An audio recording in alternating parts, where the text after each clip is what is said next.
On Business Incorporated today, you see South Africa's reaction and possible economic impact of Russian invasion.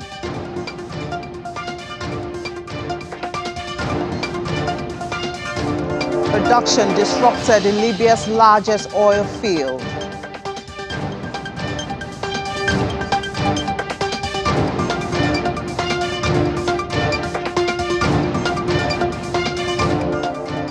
And 3 international companies get licenses to produce 500 megawatts of electricity in Tunisia.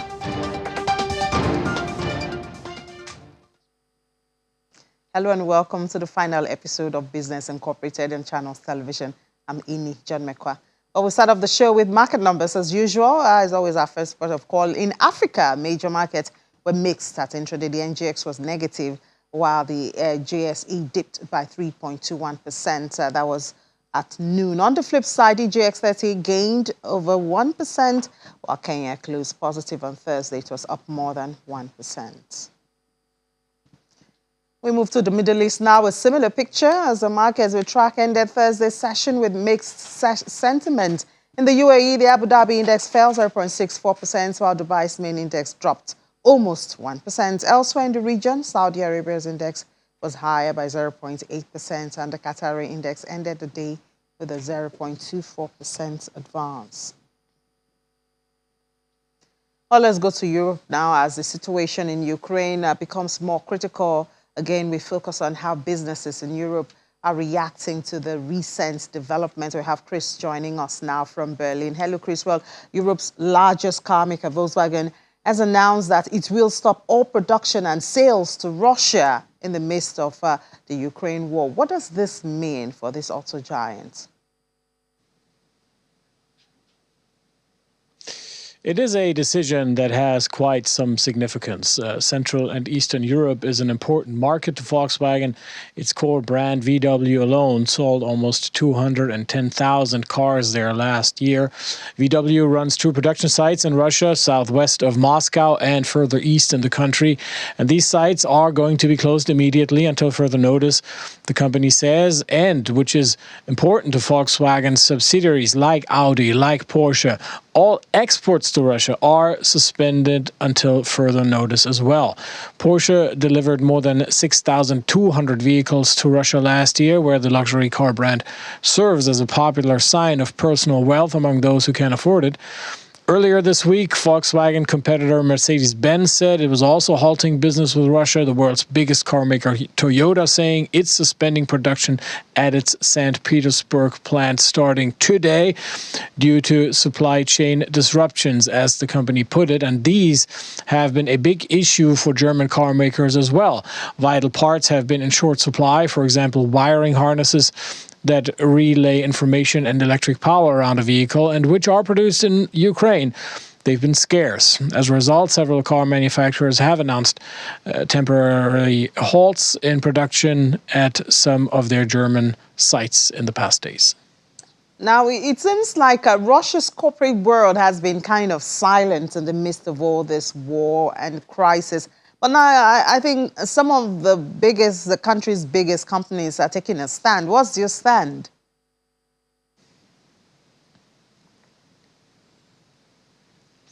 It is Russia's second largest oil company, Lukoil, that has publicly said Russia's war on Ukraine must end. The company demanding a rapid end of the fighting on its website, which has been hard to reach in the hours after it was published. News agencies Reuters and AFP breaking the news there. According to the 2 news agencies, Lukoil is fully supporting a solution of the conflict by negotiations and diplomatic means, with management expressing their grave concern over what they call tragic events in Ukraine and deep sympathy for all the people that have been affected by it. Now, if these words coming from a Russian energy giant sound unusual, that is because of the ownership structure of Lukoil. Unlike most heavyweights in the Russian energy sector, Lukoil does not belong to the Russian state, but is privately owned, mainly by its members of the management board. Lukoil is also listed at the London Stock Exchange.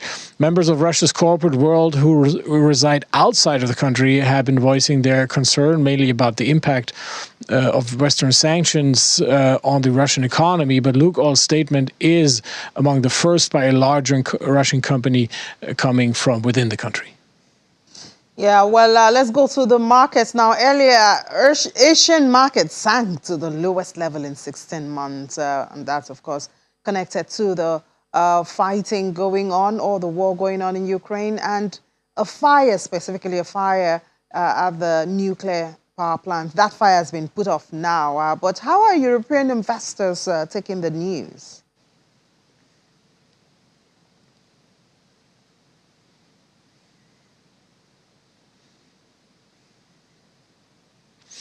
Well, the losses in Asia also came amid the news that the China-backed Asian Infrastructure Investment Bank says it'll stop all lending to Russia and Belarus. And that is quite a remarkable development because, after all, Russia is among the founding members of the IIB and holds around 6% vote in its operations. It also has a seat on the bank's board of directors and is the third biggest stakeholder. Now, the financial institution says, in the best interests of the bank, management has decided that all activities relating to Russia and Belarus are on hold and under review. Now, we have to keep in mind that the AIIB is a brainchild of Chinese President Xi Jinping. It was launched in 2016 to counter the West's dominance of the World Bank and the International Monetary Fund.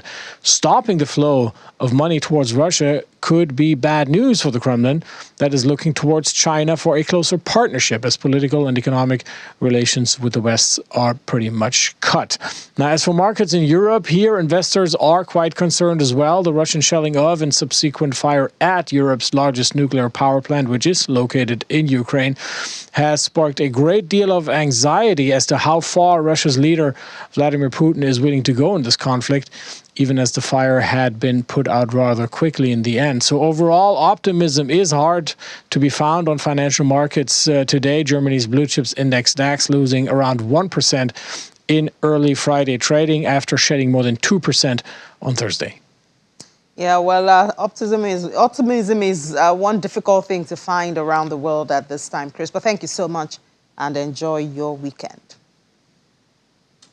We move to the U.S. now. Stock futures fell early Friday ahead of a key jobs report as investors kept an eye on development in the war in Ukraine. Futures tied to the Dow Jones Industrial Average dropped 0.76%, and those for S&P 500 declined almost the same percentage, while Nasdaq 100 futures was down 0.68%. Stock futures earlier turned negative yesterday evening following reports that smoke was visible from a nuclear plant in Ukraine, the largest in Europe after Russian troops were attacked. Well, we have Maria Bird now to give us more details of Thursday's trading.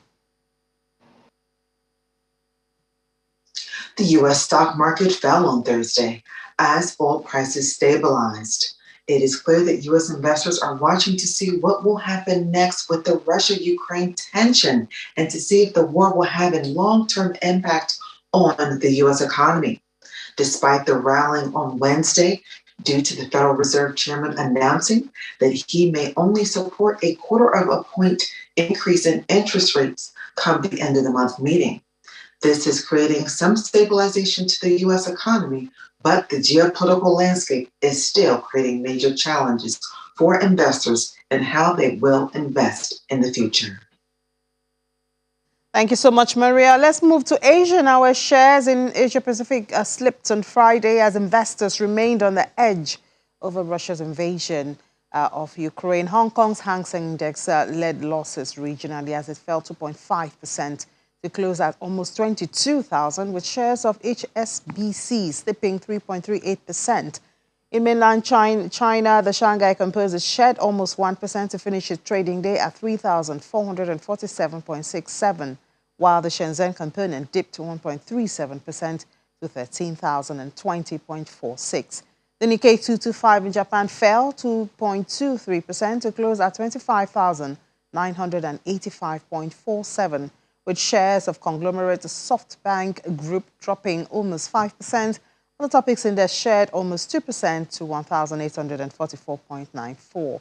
South Korea's Kospi dipped 1.22% on the day to 2,713.43. Over in Australia, the S&P AX 200 shed 0.57%, closing at over 7,000.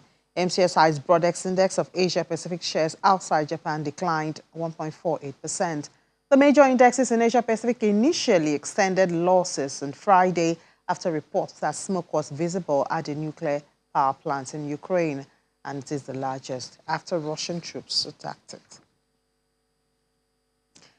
In the global oil scene now, prices rebounded as fears of Western sanctions that could disrupt Russian oil export outweighed the possibility of more Iranian supplies, while reports of a nuclear plant in Ukraine spoke to financial markets. Global stocks fell and oil prices rose on signs of an escalation in the Russia-Ukraine conflict after reports of the nuclear power plant.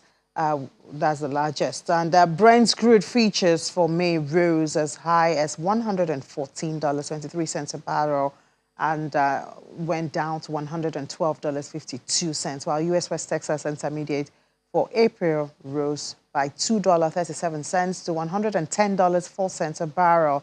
Initially got as high as $112.84. Oil prices are set to post their strongest weekly gains since the middle of 2020, with WTI up 18% and Brent up 14% after hitting the highest in a decade this week. More oil supplies could be added from a coordinated release of 60 million barrels of oil reserves by developed nations. And Japan has said that it plans to release 7.5 million barrels of oil, although it's a small fraction of its demand. And staying in the oil scene, production has been halted at Libya's biggest oil field as protesters threaten to keep a key export terminal closed.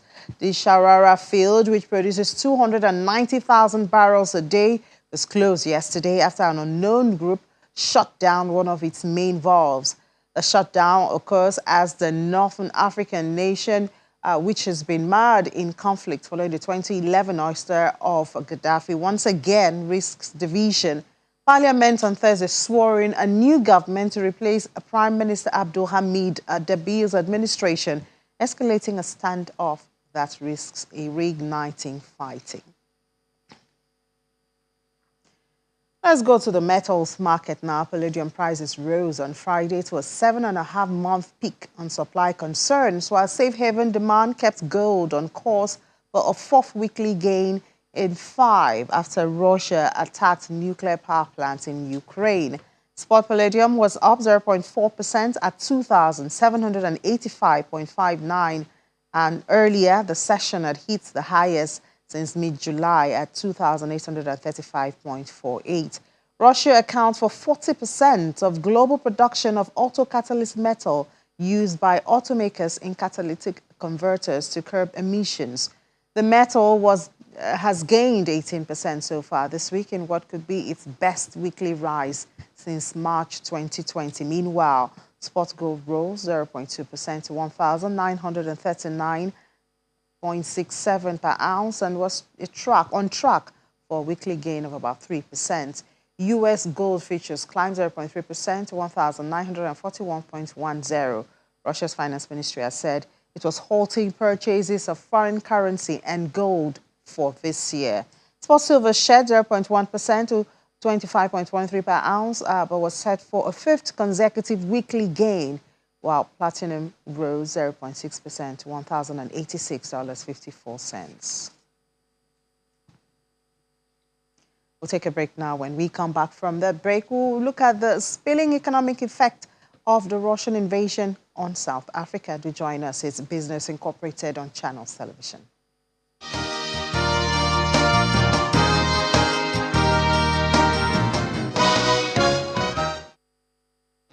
You're welcome back. You're still watching Business Incorporated on Channels Television. And what other story can we talk about but the Russian invasion into Ukraine? And we want to see South Africa on this issue. Well, 17 African countries abstained from voting in the United Nations Emergency Security Meeting. That was 2 days ago. However, South Africa was among the 24 African countries that declined to vote, denouncing Russian aggression on Ukraine. Well, we'll see how that spills over to back home in South Africa with our correspondent, Brian Pugeni, joining us now from Johannesburg. Hello, Brian. Good afternoon. Good afternoon, Ini.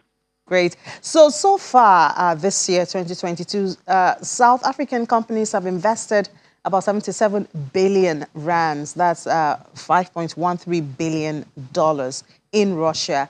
And this includes investment by major South African companies. So corporates should be affected by this war. Well, what are they saying? What is their sentiment at this time, about 9 days into the war going on in Ukraine? Well, Russia's invasion of Ukraine is not good news for any corporation, I'm sure, worldwide. The same applies for corporations here in South Africa as well, with the investment which has been put in by South African companies, the trade between the two countries as well, exports and imports. One of the main sectors which will be affected is the citrus and the fruit manufacturing industry, which accounts for quite a lot of the GDP between South Africa and Russia. Taking a look at that, how manufacturers of citrus and fruits will cope in the next coming days as the invasion continues. But one company which has said that this could be light somehow is Exxaro, one of the energy companies. They are saying that the fact that Europe might have an energy crisis, they might be stuck and have to come to Africa, especially South Africa, to get to look at better coal quality and supplies. So we're waiting to see how that is going to turn out in the next coming days as the invasion continues. Yeah, we'll certainly wait and see if Africa can, fill in for this opportunity. But what about the government? What are they saying? What was the body language from that end? Well, the body language from the government at the moment, we're not really quite sure. We saw with the vote, South Africa deciding not to vote in the abstaining from the UN vote.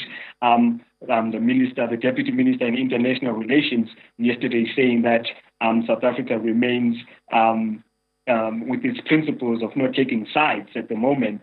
But this is contrary to what the minister, Dr. Naledi Pandor, said when the invasion started, that South Africa needs to be one of the countries which stands and rebukes what Russia is doing to Ukraine. So at the moment, we're not really sure because we've had two contradicting sides of the story, and what we are seeing is not what was said initially. So we're waiting to see what government is going to say in the next couple of days as the invasion continues as well. Hopefully, because of calls from different groups, church leaders, different opposition parties, students, we've seen a couple of students protest saying that South Africa needs to take a stand with Ukraine.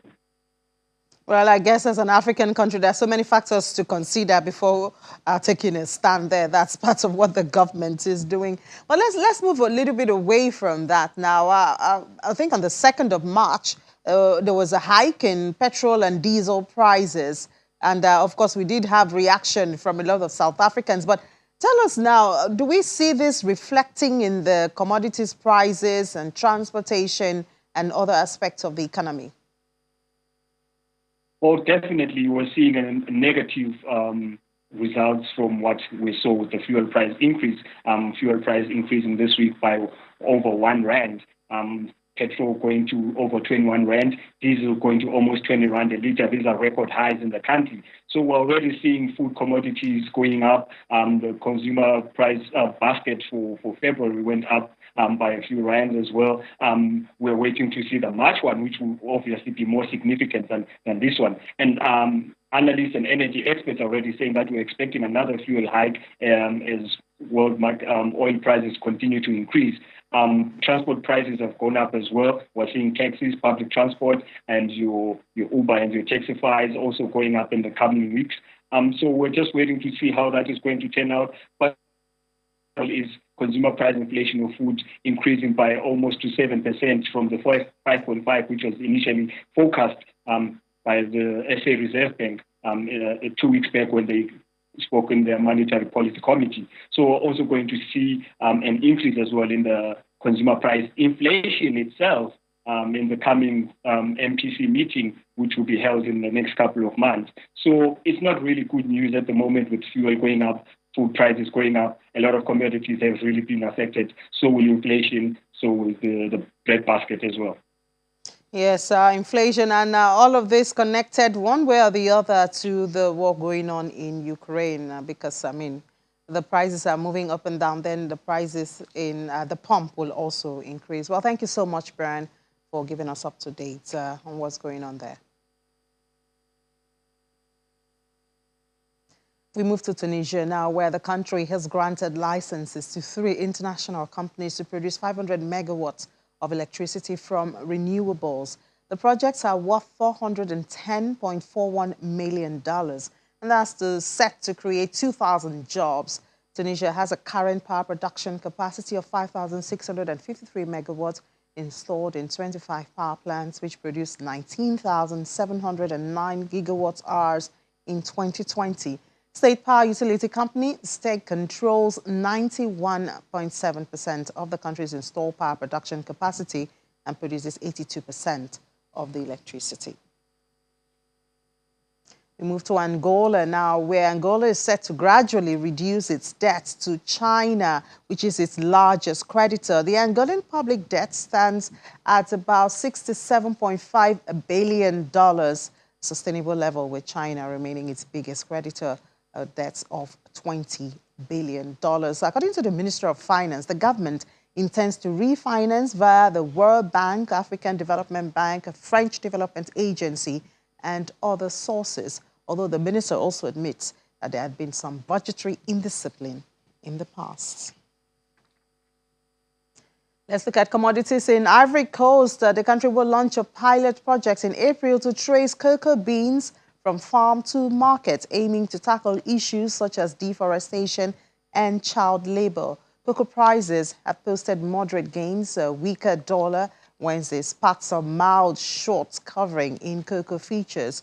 Cocoa on Tuesday fell to 1 to 4 month low, and London cocoa dropped to 2.5 months low on concerns of Russia invasion of Ukraine, and this will curb air travel throughout Western Europe and curb chocolate demand at airports. Well, more than $1 billion allocated to Ghana Stabilization Fund from 2011 to 2020 has been used for debt repayments. The Public Interest and Accountability Committee has this information. The GSF has been set to cushion the impact on or sustain public expenditure capacity during periods of unanticipated petroleum revenue shortfalls. But according to the PIAC, the amounts used for debt repayment represent 74% of the $1.39 billion allotted to the fund since crude oil production commenced in 2010 to 2020. Half of the debt repayment amount went into sinking fund and 24% allocated to debt service accounts. That's the program for today and this week. Thank you so much for being a part of it. Let's do it again next week. I'm Ini John Mekwa. Enjoy your weekend.